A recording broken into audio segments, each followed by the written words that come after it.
En 2014, alors que moi et mon frère étaient en randonnée au Japon, nous sommes tombés sur un village abandonné. Vu qu'il commençait à se faire tard, on a décidé d'y passer la nuit. C'était un peu bizarre de dormir dans un village abandonné. On s'est installé, on a passé la nuit dans une des maisons. Mais au milieu de la nuit, mon frère s'est réveillé sans raison. Et il a commencé à dire des choses dans une autre langue que je pouvais pas comprendre. Puis il est sorti de la maison. Et ensuite il a commencé à marcher dans tout le village jusqu'à rentrer dans une maison très loin de là où on était. Comme s'il était contrôlé par une personne. Mais ce qu'il ne savait pas, c'est que je l'avais suivi et que je l'attendais devant la ruelle.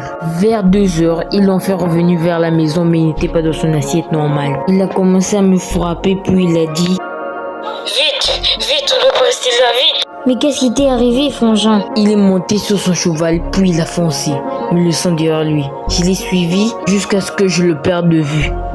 À l'aube, j'étais perdu mais j'ai commencé à avancer à l'aveuglette. J'étais tellement épuisé que je suis descendu de mon cheval un instant pour prendre des forces. Ce que je savais pas, c'était qu'une personne m'avait suivi.